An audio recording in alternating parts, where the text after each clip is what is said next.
everyone, and welcome to the second Color Guard educational webisode for the 2017 MCCGA season. As promised, this episode is going to focus on critique and getting the most out of your judges' feedback. Before we get to that, though, I do want to address something else that has been brought to the board's attention, and it comes up every year, and Billy just asked that I say a few words regarding discrepancies in scoring for each region. If you're paying attention to the scores across the circuit this year, you probably notice a pretty big discrepancy at Republic, and those units who attended, especially those in the Scholastic Regional and Independent Regional A captions, certainly saw a variant in the scoring at that show. But I want to talk a little bit about what that means and how we should approach that. I'm going to reference the webinar that WGI did earlier in the season. It was earlier in January, and two of the presenters were Carl Lowe and John Leonard, and both of them talked a little bit about what the scoring system means and how you should really approach those numbers and process the numeric value that the judges give you. If you haven't watched that episode or that webinar yet, you can get to that link by going right there, okay? That will take you to WGI's video series, and it's a great resource. Carl Lowe does a fantastic job explaining the updated sheets, which I think are so much easier to read.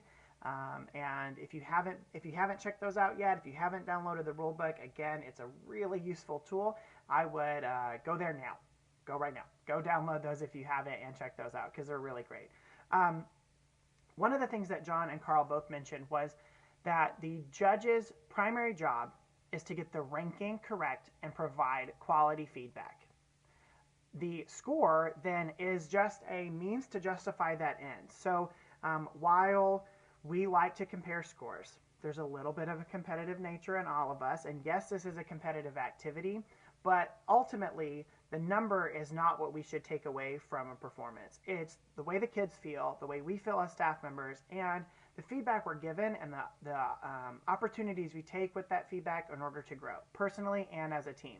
So when you're looking at those numbers, keep in mind that you may have a ballpark that you want to be falling in, whether it's a specific third of the box or a general number. Maybe you're looking at a sub-caption specifically. But the bottom line is really what that score does is it provides a ranking, because that's what we're looking for at each festival and each regional and at the national level. So while we hope that those thresholds are going to stay true from region to region, I think it's important, and this is going to lead me right to critique, but it's important to remember that our judges are humans too. And as much as we like to say that this is a sport and it is athletic, don't get me wrong, I think there's something to take away from the fact that it is not cut and dry. There's no black or white answer. It is a human activity. It is based on human interpretation. And again, while we hope those scores come out parallel across every region, sometimes they just aren't going to. And so just bear that in mind when you're approaching those numbers and when you take that number and go into critique. Because again, the primary goal, the primary job of our judges is to get the ranking correct and provide quality feedback both on tapes and in critique. So without further ado, let's talk about how to approach critique. When we talk about critique, I think most people have one of two reactions. The first is dread or fear, because it can be an intimidating process. The second is, I think, a little bit of an excitement, because while it can be intimidating, it's also one of the most educational and valuable experiences you can have during the course of a performance day or throughout the course of a season, especially in a circuit like ours where our judges are such high caliber and we see them more than once most of the time in a season. Not all the time, but most of the time you're going to see at least one of those judges more than one performance. So building a relationship with them can really help to improve your lesson planning, develop your show programming, and just up the level of understanding for the judging system, scoring system, and how we give and present feedback. If you haven't had a chance to check out Lindsay Vento's article on the education tab, I would definitely look at that. There's some great information in there, and I'm going to recap some of it, add to a little bit, and also pull from the WGI webinar that I mentioned earlier in the episode. first and foremost, I want to encourage you, especially if you're new or a younger instructor, not to fear critique. Our judges are, for the most part, all educators in some way, shape, or form as well. Not only that, but they've also been new instructors or new performers at some point as well. And they understand that this process is for you. It is not for them. And that's one thing that when I was really first starting out, I didn't even want to go to critique because I thought they're not going to appreciate what I'm asking, or they're, what if I embarrass myself?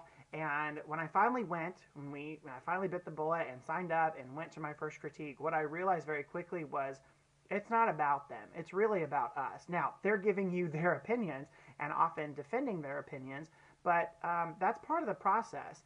And I want to encourage you to go in with an open mind and to be as prepared as you can to get the most out of your feedback. So let's talk about how to prepare. Preparing for critique starts like anything else in a show. It happens before you arrive. Make sure that when you're planning out your day, you build in time for yourself to listen to tapes or just into the itinerary to attend critique. The last thing you want is telling your students or your members or their parents that you're going to be home at this time, but instead it's an hour later because you forgot to build in critique. So if you sign up for it, make sure you realize that there's a window of time that that's going to happen, and refer to the critique schedule once it's released. If it comes out after you set your itinerary, be sure to update your parents, students, and bus drivers or any equipment drivers so that they know what to expect. That also allows you time to hopefully listen to your tapes. That's number 2. Make sure that you have time to listen to your tapes if at all possible. That being said, a lot of us have multiple units, and there's just not enough time in the day to go from warm-up to performance, back to warm-up to performance, load, unload, all those things, and find time to listen to your tapes. That's understandable, and the judges will understand that too. So when you first approach critique, I would let your judges know. They're not going to fault you for that. Most of them are instructors as well. They've taught before, they've performed before. They know how hectic that schedule can be. So let them know if you haven't had a chance. If you don't have a chance to listen to your tapes, here are some tips that can give you the benefit of your tapes without having to listen to 30 to 40 minutes of tapes. The first is just listening to the tail end of each tape. If you've got 5 to 6 minutes, you can pull up each tape, listen to the last 30 seconds, and that will allow you to just get the judge's recap of how they felt about the show. It may lead you to some questions that could also jog their memory about what they've said. So it's a quick and easy way to get just a blanket read from each of your judges. Another option is to look at the recap and find the outliers, your highest scoring or highest placed judgment, and then your lowest placed subcaption. That's a great way to start as well. Of course, you can also start with whichever subcaption you are the most concerned about. Early on in the season, I'm not as concerned about general effect, especially if I don't have costumes or show flags or props finished. I'm concerned about the individual captions, the downstairs captions. So depending on where you are in the season and where your program is in its development, that could be what motivates your critique lesson plan. And that's how I approach it. Treat it like a lesson plan or a rehearsal schedule. What do I want to get out from each judge, and what am I hoping to find out about my show as a whole? How can I use what I get in critique to lesson plan for my next rehearsal? And a great tape, a great critique session will do just that, lead you to how to plan for your next rehearsal. If you've got a chance to listen to your tapes, make specific notes. Is there a comment that stood out? Was there a comment that wasn't finished? Especially if your show is fast-paced. We've all had tapes like that, where the judge is talking and talking and talking and then doesn't quite finish the sentence because they've moved on to something else. You had another event that took their attention away from what they were trying to say. See if you can get them to remember where they were going with that. They may not always remember, but there are things you can do to jog their memory. So in addition to specific questions, I would come in with visual references. All of our judges are visual people, and they will have hopefully taken notes themselves. The use of tablets this year has allowed some of our judges to use programs like Evernote to take pictures and notate on those pictures. And maybe it's just they need a picture of the costume to remember, or the set, or your props, something to jog their memory. If they don't do that, you're the backup. Bring in a video. it doesn't even have to be a video from that day, but a video of your show that will help them remember who you were, what statement you made, and what issues they may have found or praises they may have found throughout your performance. Some questions you might consider asking could be, and Lindsay mentioned this in her most recent article, could be things like, what issues in my show need the greatest amount of attention? And often, those are not going to be the issues you think they are.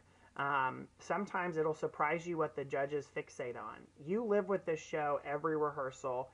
A lot of us live with it outside of rehearsal, watching rehearsal videos, planning for the next time you see your group. So they may see something you don't even consider it to be an issue. So listen to that and ask them where they think the most attention is needed.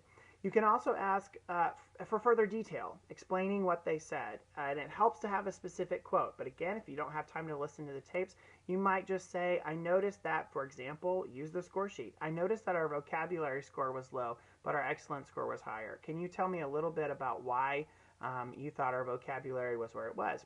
That's what they're there for. They will defend that answer 95% of the time. Again, though, keep in mind that score is really to justify your ranking, so something to think about and keep in the back of your mind.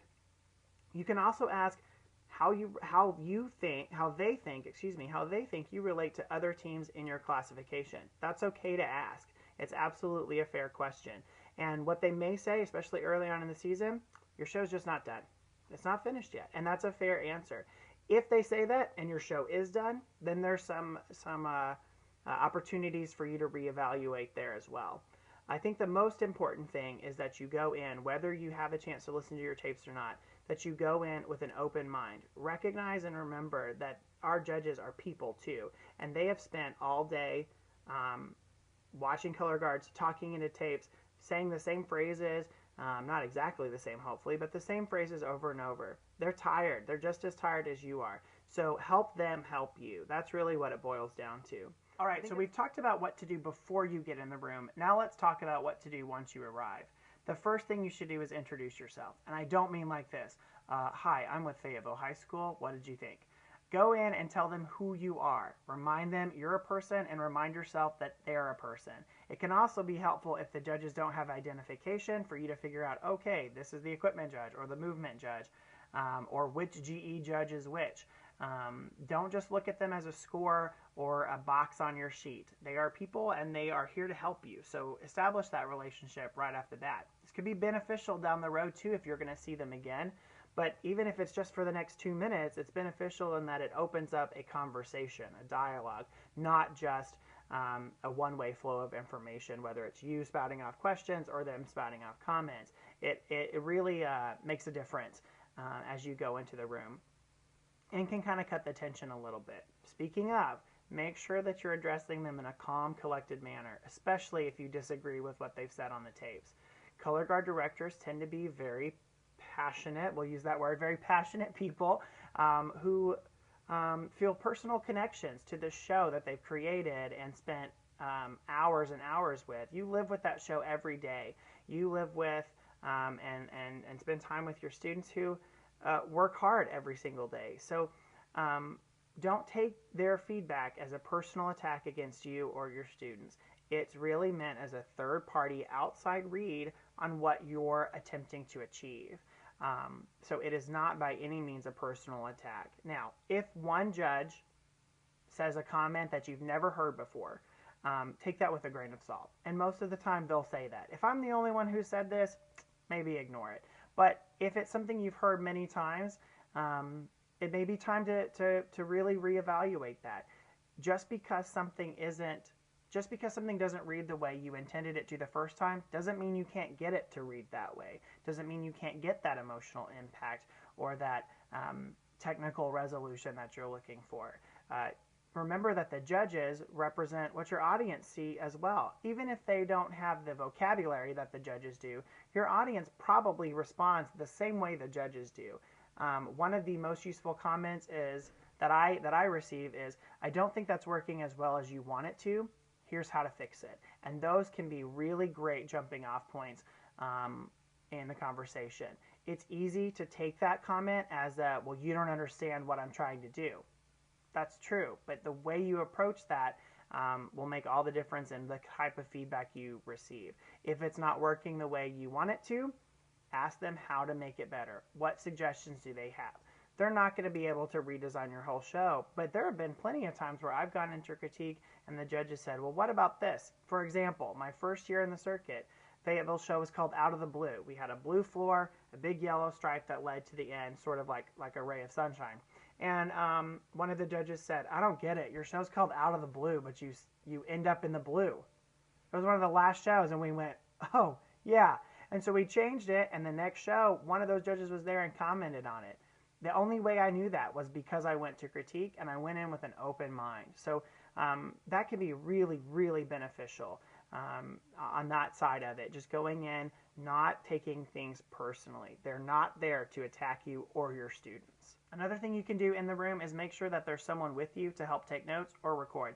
If you don't have an assistant or there's no one else with you that day, you can do these things yourself. Use your audio, your voice memo app, some type of audio recording so that you can better reflect on the comments that the judges give you. It's also helpful if there's a comment that you want to think about, but you don't want to spend what little time you have dwelling on that one comment. If you've got a list of questions to ask, you want to get through those as quickly as possible. So recording will allow you to reflect on the judge's responses a little bit later. The more information you can walk away with critique or from critique set in stone, in a way you can access it again, the better off you're going to be. And the better off your students will be. If it's something beneficial, you might even play that for your students. I would not suggest playing a tape that you hadn't listened to first. Don't let your first listen be in front of your students because there may be something said that you disagree with, or maybe about the design of the show, and you don't necessarily want to know your students that's why they didn't score very well. Those individual achievement tapes can be great teaching tools for your students, but just be aware that you don't want to play those for them the first time. Critique those recordings, especially if it's something specific that your students had questions about as well. That can be a great way to respond to that or to use that time. Also, we all know how this works. You can tell your kids a million times, watch your free hands, watch your free hands, watch your free hands.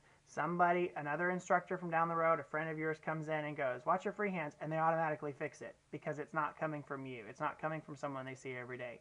Same thing. If a judge picks up on something that you have said to your students frequently, use that to your advantage. If you've got that recording, they can literally hear it from the horse's mouth, not just from you regurgitating what the judges have said. So there's another benefit. Other programs you can use that are good are programs like Evernote or Whiteboard, so that you can quickly write instead of type. Some of us are faster at that than others, but there's a great way to use some of that technology. And again, all of that's allowed. That's also an easy way for you to remind your judges of your show. Bring up those pictures, bring up those videos. Anything you can have to help jog their memory will be beneficial to them. So now let's talk about what to do with that feedback once you get home. If you're going right into a rehearsal, and sometimes we do that, especially with the independent groups, or if it's you've got a series of performances right in a row. If you're going right into rehearsal, I would caution you about making drastic changes based on one piece of feedback. Now, if it's something that really makes sense and really speaks to you and is sort of the answer to a question you've had for a while, go for it. But you want to make sure that you're taking time to reflect and really prepare yourself and your lesson plan to implement any of those changes or to apply the feedback that's been given. If you're not going right into rehearsal, take that time, think about it, and evaluate for yourself whether it's something that might have been an isolated event. Was it because of a bad performance? Was it because there was a performer missing or multiple performers missing? This time of year we're dealing with All-State and other conferences, other performances, festivals, things like that. You may have been missing a performer, and that contributed to a negative read on the show. So take all of that and really make sure you're using this information in the spirit that it was intended and to better your program, not to stress yourself out or cause any unnecessary changes for you or your performers. It's also nice to keep a record of this feedback. I can remember seeing a judge's name come up for a show we were attending and going, I recognize that name. I think we've heard from them before, and going back and looking and going, yes. And what they really liked about our show then was XYZ. What they didn't like was XYZ, was ABC.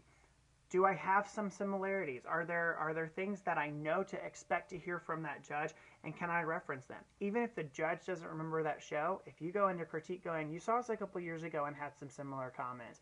Is this a programmatic thing that we need to look at from the standpoint of training?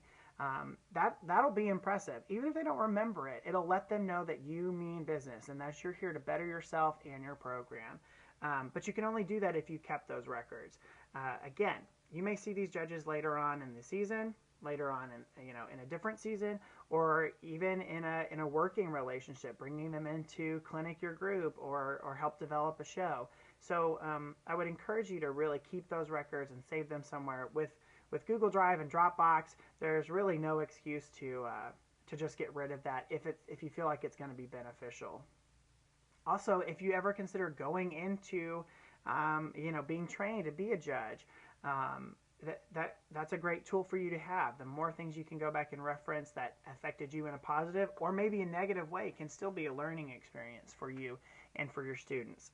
On that note, I would caution you about playing tapes for your students before you have a chance to really listen to them. If you can't go to critique, but you've got tapes and you want to play them, just be careful that you've proofed them first, I guess is a good way to put it. Those can be a great teaching tool. Using those to, we've all been there. You can tell your kids a million times to watch their freehands, but hearing that from someone that isn't you sometimes makes all the difference in the world. So that's a good example of why you might want to play a tape for a student. We use Google Classroom a lot at Fayetteville, and I have uploaded some of those tapes and created assignments out of them. Are there comments that apply to you directly? How can you better prepare yourself for the next rehearsal based on those comments? It's a great tool. Even if you don't have that, I know a lot of us use Facebook for things like that, or just email.